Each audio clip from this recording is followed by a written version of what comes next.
یعنی اتنی بڑی عظمت، پیغمبر کے عمل کو جس کو آپ سنت کہتے ہیں وہ کرنا دین ہے، وہ کرنا مستحب اجر و ثواب کا باعث ہے. یعنی دنیا نکاح کو کمزوری سمجھ رہی ہوگی، اسلام نکاح کو عبادت مانتا ہے. صلوات محمد و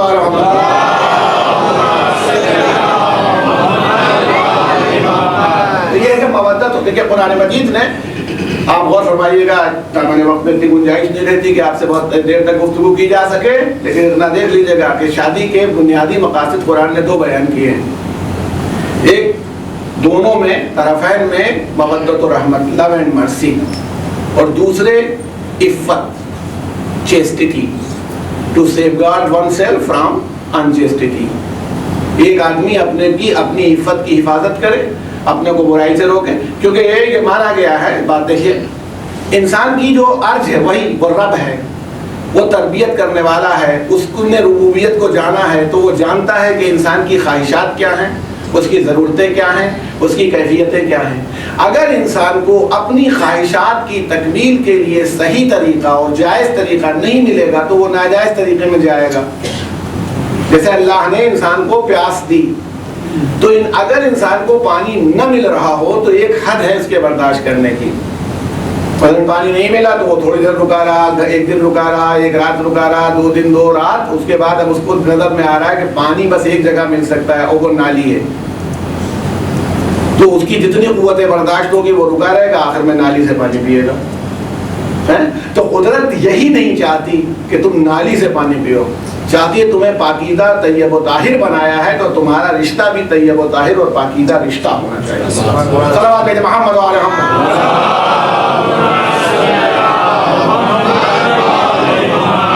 اب اس میں دیکھیے افیکشن کے بانڈز بنانے کے لیے قدرت نے ان میں بانڈز رہیں، وہی باتیں جو عورت کے لیے اور مرد کے لیے ایک دوسرے کے لیے عبادت کا درجہ رکھتی ہیں، وہی باتیں اگر غیر کے لیے کی جائیں تو گناہ کی منزل میں آ جائیں. یہ بہت سامنے کی بات ہے. مثلا عورت کا سینٹ لگانا غیروں کے لیے حرام ہے اور گناہ کا باعث ہے، اور اس لیے سینٹ لگا رہی ہے، حالانکہ ہوتا یہی ہے. دفتر جاتے وقت شوہر کے لیے اگر وہ سینٹ لگا یہی عبادت ہے. اچھے کپڑے شوہر کے لیے پہن، یہی بات شوہر کے لیے بھی ہے. یعنی شوہر کو جھڑوس بنے ہوئے گھوم رہے ہیں کہ ان کو دیکھ کے معلوم ہوتا ہے بھوت آیا. ایک دوسرے کے لیے اس بانڈ کو پاکیزہ رکھیں اور ایک دوسرے کے لیے افیکشن رکھیں، تو جتنا وہ ایک دوسرے کے افیکشن کا انتظام کریں گے قدرت اس سب کو عبادت پہ شمار کرتی ہوئی چلی جائے گی. لیکن دیکھیں اسلام کی تعلیم ایک طرف ہے، سماج کی تعلیم دوسری طرف ہے. جتنے خراب کپڑے ہوتے ہیں وہ سب گھر میں پہنے جاتے ہیں، جتنا انسان، بلکہ یہاں تو خیر آپ کے یہاں نہیں ہے، ایران میں اس طرح کے واقعات بہت ہوئے جن پر اسٹڈی ہوتی ہے. سوشل، چونکہ میرا تو سبجیکٹ ہے فیملی لا پہ آپ سے کہہ رہا ہوں. وہ عورتیں جو آتی ہیں وہ آفس سے لوٹی، انہوں نے آتے ہی اپنے ناخن کی حفاظت کے لیے اس کے اوپر تھیلی چڑھا دی اور وہ جب میک اپ بالکل دھو دیا، میک اپ دھونے کے بعد بال بکھیر دیے تو خود ہی چھوڑے نظر آنے لگتی ہیں. ابھی تک تو وہ اچھا، اس میں ہوتا کیا ہے، یہی آدمی جب دفتر میں جاتا ہے تو اس کو جو وہاں پر کام کرنے والی خواتین ہیں وہ بالکل خوبصورت نظر آ رہی ہیں، حالانکہ اسے یہ نہیں معلوم کہ گھر میں اپنے گھر میں جا کے یہ بھی چڑیلی بنیں گی. وہ ان کو اس فارم میں نہیں دیکھتا، اپنی بیوی کو اس فارم میں دیکھتا ہے. نتیجہ یہ ہوتا ہے کہ بجائے ایک دوسرے کے لیے مودت و رحمت رہے، یہ مودت و رحمت آپس سے غائب ہو جاتی ہے اور جو طریقہ اسلام نے پسند نہیں کیا ادھر مڑ جاتی ہے. سینٹ اگر عورت لگا لے غیر کے لیے تو کیا ہے، غسل کرے. شریعت اس سے مطالبہ کر رہی کہ آپ غسل کریں اس سینٹ کو مٹانے کے لیے کہ اس کے جسم سے چلا جائے. وہ خوشبوئیں عورت کے لیے جائز قرار دی گئیں، بہتر قرار دی گئیں جو دور تک نہ جاتی ہوں. مثلا حنا کا لگانا، مہندی کا لگانا، کیونکہ دور تک اگر خوشبو جائے گی تو خوشبو کو دیکھ کے بھی کوئی پلٹ سکتا ہے. اس کا خود خوشبو لگانا کیوں مودت. آج دیکھیے بہت سے ماشاءاللہ تمام علماء تشریف فرما ہے اور بعمل علماء تشریف فرما ہے، مجالس یہ پڑھتے رہتے ہوں گے تو بعض اوقات خطبہ اور علماء یہ تذکرہ فرماتے رہتے ہیں آپ کے سامنے اور آتا ہے، اور اس تذکرے میں آپ سنتے ہیں کہ عورت کے کیا کیا حقوق ہیں. کہ وہ یہ کرے، وہ چاہے تو روٹی نہ پکائے، اور وہ چاہے تو مثلاً کہے کہ تم روٹی پکا کے لاؤ، کپڑے سلوا کے لاؤ، اور یہ. مگر میں آپ کے سامنے کہتا ہوں کہ جو میری اسٹڈی ہے کہ اس لا کی اور اس کے اعتبار سے، کہ ایک بات یاد رکھیے گا، انسان جو حق کی زیادہ بات کرتا ہے فیملی اور کورٹ میں بہت فرق ہوتا ہے. یہ ساری گفتگو کورٹ کے اندر ہوتی ہے. بلکہ ہمارے یہاں ایک بہت مشہور مثال دی جاتی ہے کہ ایک کہاوت ہے کہ جب میاں بیوی کے درمیان سے محبت دروازے سے باہر چلی جاتی ہے تو وکیل کھڑکی سے کود کے اندر آتا ہے. اب وہ بتاتا ہے تمہارے رائٹس کیا ہیں. شوہر کو بتا رہا ہے تمہارے رائٹس کیا ہیں, بیوی کا وکیل بتا ہے تمہارے رائٹس کیا ہیں. کوئی یہ نہیں بتا تمہاری ڈیوٹیز کیا ہے. اسلام رائٹس کا ریلیجن نہیں ہے, اسلام ڈیوٹیز کا ریلیجن ہے.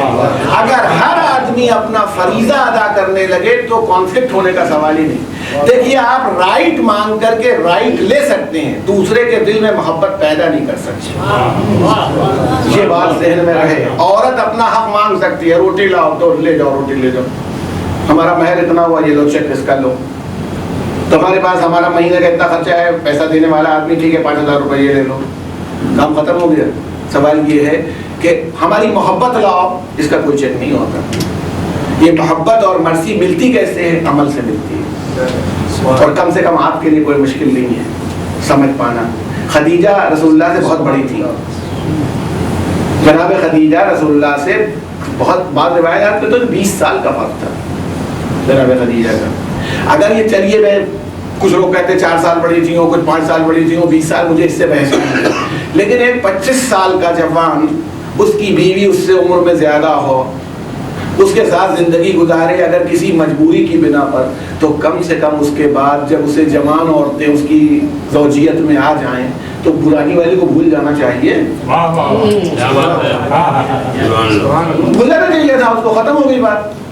مگر رسول اللہ کا طریقہ کار یہ بیان کیا گیا جناب خدیجہ کے ذیل میں, جو آپ بار بار سنتے رہتے ہیں جناب خدیجہ کے لیے, کہ پیغمبر جب کوئی جانور ذبح کرتے تھے, نظر کی ہو یا کوئی, اس لیے کہ دیکھیں وہاں پر جانور ذبح کرنے کی پرابلم کیا تھی, گوشت کی دکانیں نہیں تھیں کہ جاؤ 2 کلو لے آؤ, ابھی گوشت پکنا ہے تو آپ اپنا جانور ذبح کیجیے. تو اب جانور ایک آدمی نے بکرا کاٹا ہے تو اس کے پاس تو ڈیپ فریزر بھی نہیں ہے, تو فطری بات طریقہ یہی ہوتا تھا جتنی اپنی ضرورت ہے اس کے علاوہ اپنے اجزاء میں تقسیم کر دو. اب آج ہم نے بھیج دیا, کل انہوں نے بھیج دیا.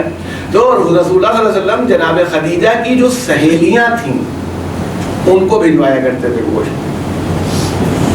یعنی یہ آپ بتائیے یاد رکھنے کے جناب خدیجہ کی اور رسول اللہ کی وہ بیوی جن کے لیے سمجھا جاتا ہے کہ بہت سب پیغمبر چاہتے تھے اور سب سے زیادہ چہیتی بیوی تھی. ہو سکتا ہے ایسا بھی رہو, کیونکہ یہ پیغمبر کے کردار کی شان ہے کہ ایک آدمی کی 2 بیویاں ہوں تو دونوں کو ہمیشہ یہی شکایت رہے گی کہ ہمیں نہیں چاہتے اسے چاہتے ہیں. کوئی بڑے سے بڑا عادل بھی اگر یہ ثابت کر لے جائے کہ وہ مان جائے کہ یہ ہمارا خیال کرتے ہو ہمیں چاہتے ہیں, نہیں. اور پیغمبر کی 9 بیویاں تھیں اور سب دعوے دار ہمیں سب سے زیادہ چاہتے تھے. تو یہ کردار پیغمبر کی شان ہے کہ ایسا سلوک تھا کہ لوگ یہ شکایت نہیں کرتے کہ ہمیں کم چاہتے تھے, کہتے ہمیں سب سے زیادہ چاہتے تھے. صلوات محمد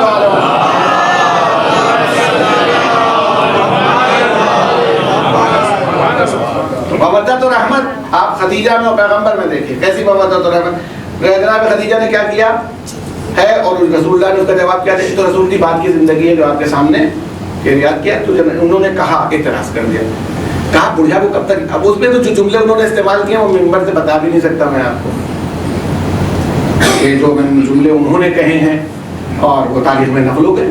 مگر میں اتنا ہی کہہ دیتا ہوں کہ انہوں نے یہ کہا کہ اب آپ اس دنیا کو کب تک یاد کریں گے. جناب خدیجہ کے لیے کہا تو رسول اللہ کا چہرہ غصے سے سرخ ہو گیا. یہ کس کا چہرہ ہے؟ یہ رحمت للعالمین کا چہرہ ہے,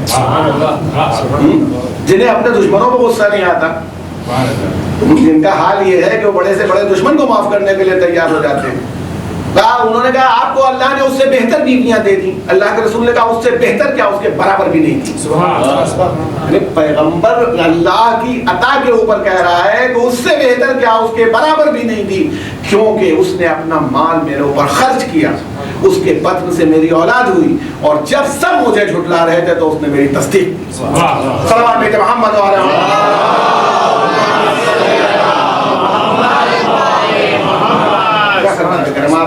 متوجہ آپ اندازہ کر لیجیے. دیکھیے ہم تو آپ کے یہاں تو اتنی پریشانی نہیں ہوئی, حالات اگر یہی رہے تو ہو جائے گی. وہاں تو باہر تو یہ ہوتا ہے نا کہ میاں بیوی دونوں چلے لوکل ٹرین سے, تو تم اپنا ٹکٹ لو, ہم اپنا ٹکٹ لیں. میاں بیوی جا رہے ہیں، یہ مومنین اور مومنات کا بھی یہی حال ہے، کوئی فرق نہیں ہے اس میں. اور اگر میاں نے جلدی میں ٹکٹ لے لیا تو وہ شام کے کھانے کے وقت واپس کر دے گی کہ یہ تم نے ٹکٹ ہمارا لیا تھا، تم پیسے لو. اور اگر بیوی نے ٹکٹ لے لیا ہے تو وہ مطالبہ کر دیں گی یا میاں خود ہی دے دے گا کہ بھائی یہ تمہارا ٹکٹ تھا تم لے لو. یہ تو امریکن تہذیب ہے کہ آپ کو کھانے کے لیے بلایا، دعوت دی، ہوٹل میں کھانے پر گئے، اس کے بعد اپنا بل پیمنٹ کرو. اور آپ چاہے جتنا بھی کھل جائے دوسرے آدمی سے بل نہیں مانگ سکتے. یہاں اچھا ہے، ورنہ ذاکر کو اپنا پیسہ خود ہی دینا پڑتا.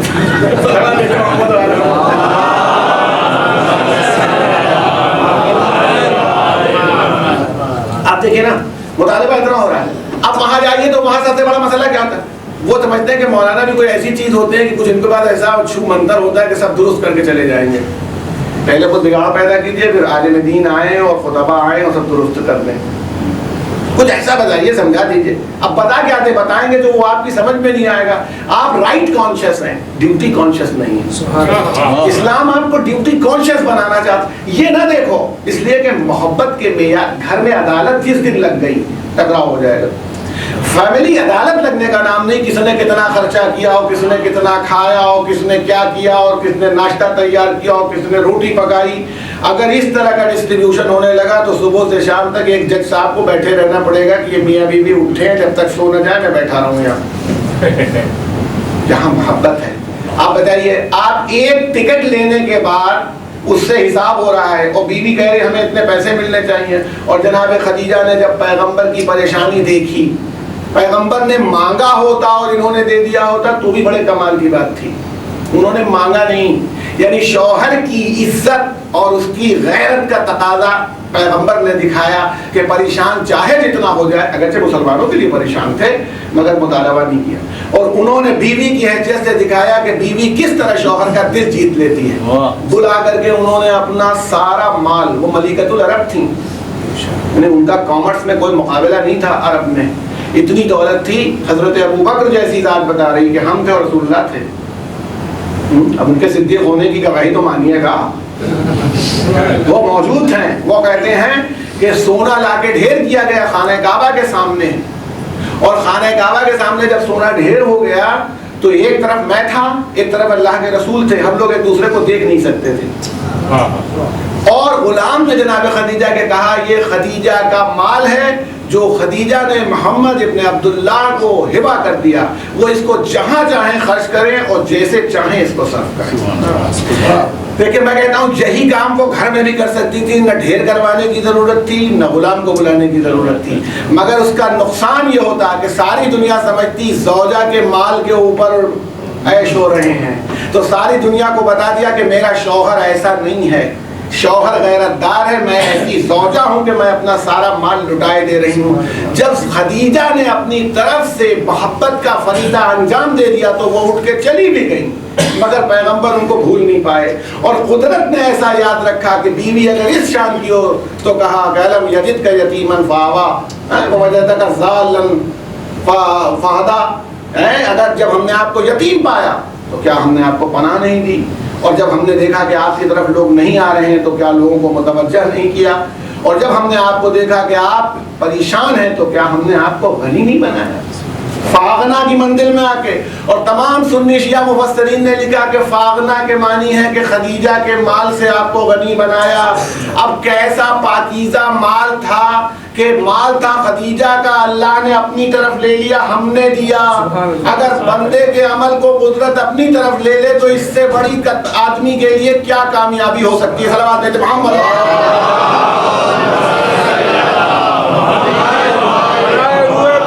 ام المومنین خدیجہ الکبریٰ ایک سلوات بآواز بلند.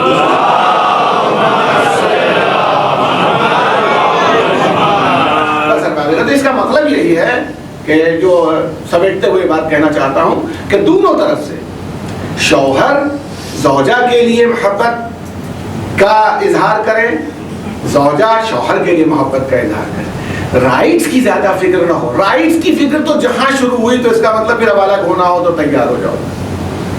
ہمارا یہ پیسہ، ہمارا وہ مال، ہماری وہ دولت، ہمارا وہ. جب دونوں ایک دوسرے کے ساتھ موانست کریں گے نا، یہ تو ایک کہا جاتا ہے گاڑی کے دو پہیے ہیں، جو گاڑی چل رہی ہے تو پہیے ہی پہیے ٹکرانے لگیں گے تو مصیبت ہو جائے گی. تو جو پریشانی میں آ جائے دوسرا اس کی مدد کرے. یہی اس کی شان ہے. اگر زوجہ بیمار ہو جائے تو بھی شوہر مال کو اپنے خیال نہ کرے, اس کے لیے جان دینے کے لیے تیار ہو جائے. زوجہ اگر دیکھ لے کہ شوہر پریشان ہے تو وہ اس کی ممانست کے لیے, اس کی محبت کے لیے تیار ہو جائے. اگر دونوں اس نظام کو اپنا لیں تو میں کہتا ہوں کسی جنت میں جانے کی ضرورت ہی نہیں, گھر ہی جنت ہے. رسول اللہ نے فرمایا, کسی نے کہا تھا کہ یا رسول اللہ, جب میں گھر جاتا ہوں تو میری بیوی میرا استقبال کرتی ہے, میرے لیے کھانا لا کے رکھتی ہے, مجھ سے بہت ہی اچھی طرح سے گفتگو کرتی ہے. تو پیغمبر نے کہا تمہارے لیے تو یہی جنت ہے.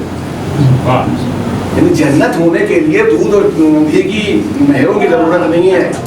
بات لوگ سمجھتے ہیں کہ بہت اچھا کھانا کھا, ایسے بہت سے افراد آپ کو اسی دنیا میں مل جائیں گے جن کے لیے دودھ اور شہد کی نہریں جاری ہیں مگر سکون نہیں ہے.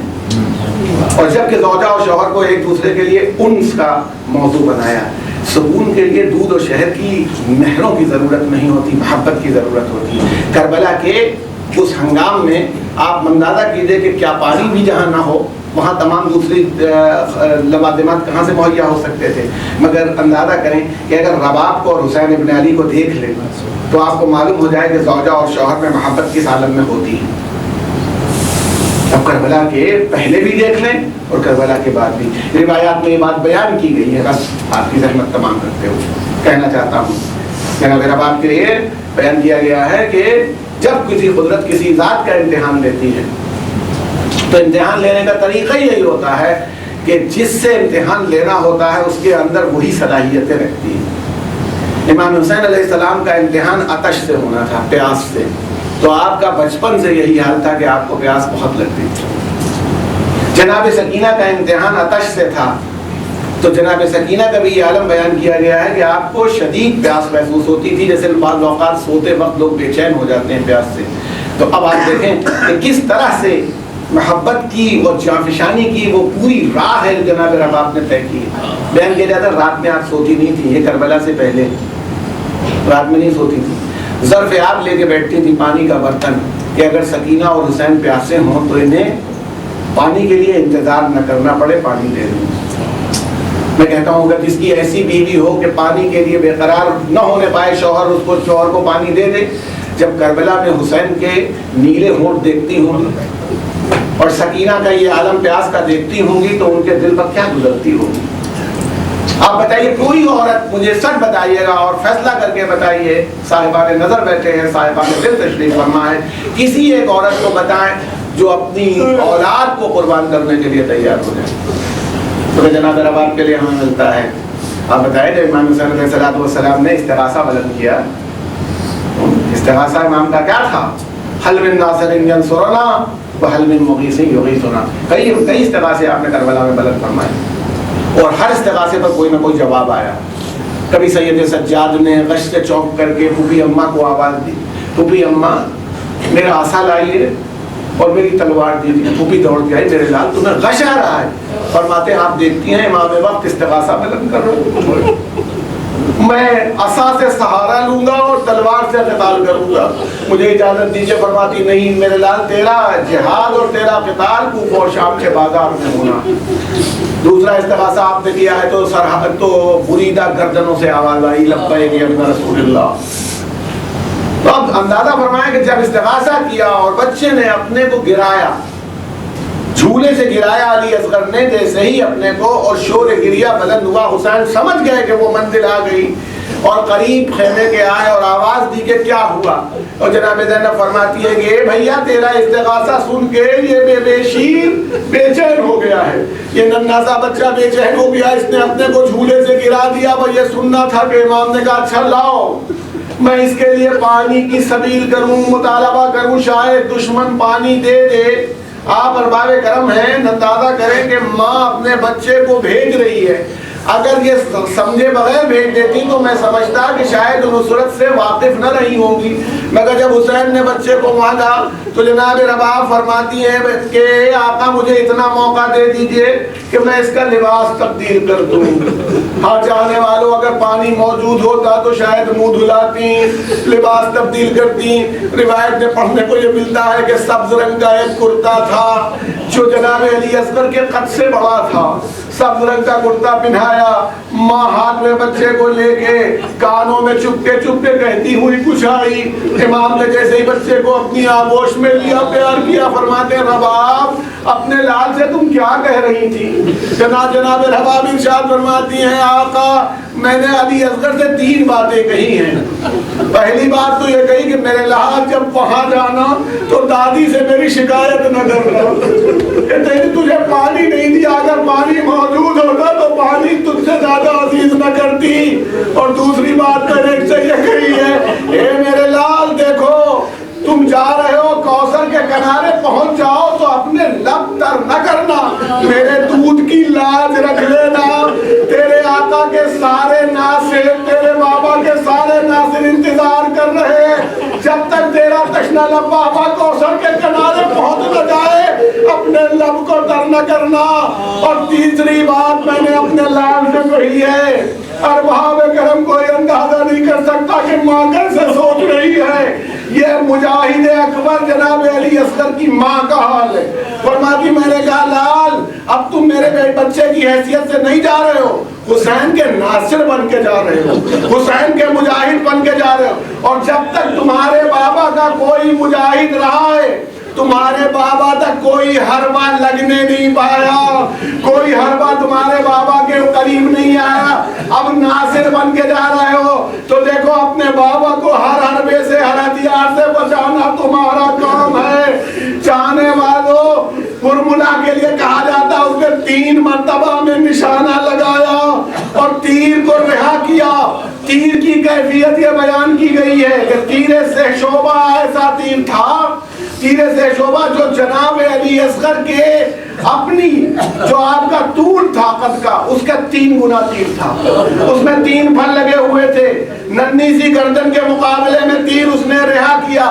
کہا یہ جاتا ہے کہ تیر جناب علی اصغر کی گردن پر آگے لگا، مگر میں کہتا ہوں اگر تیر نشانے پر آ رہا ہوتا تو ننھے شہزادے کو ہمک کر کے تیر گردن پر لینے کی ضرورت نہ تھی، شاید ماں کی وصیت کا خیال تھا کہ تیر بابا کی طرف جا رہا ہے، اسی لیے ایک مرتبہ ہمک کے فرمولا کا تیر اپنی گردن پر روکا اور شاید زبان پہ زبانی سے ماں کو آواز دی ہو اے مادر گرامی میں نے بڑی کوشش کی کہ بابا تک حربہ جانے نہ پائے، مگر گردن میری بہت نازک اور چھوٹی تھی، تیر کا ایک پھل بابا کے پالتو میں پیوست ہو گیا، اس کے لیے علی اصغر شرمندہ ہے۔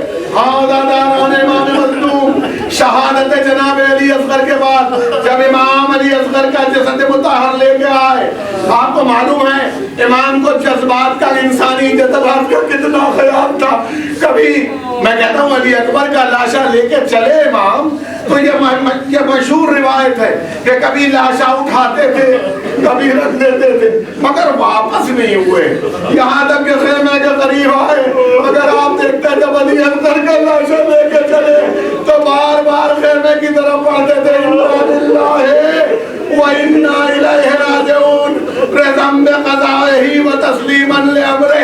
7 مرتبہ لاشا لے کے آگے گئے، 7 مرتبہ پیچھے آئے، شاید یہ سمجھ میں نہیں آ رہا تھا کہ مادر علی اصغر رباب کو جا کے کیسے سمجھاؤں گا، تیرے لال کو پانی پلانے کے لیے لے گیا تھا، اب تیرا لال اس حالت میں آیا، مگر ادھر خیمے کے قریب آئے، آواز دی رباب اپنے بچے کو لے جاؤ۔ ننھی شہزادی سکینہ دوڑ کے خیمے تک آئی، اے بابا میرا بھیا سیلاب ہو گیا، اے بابا میرے بھیا کو پانی مل گیا۔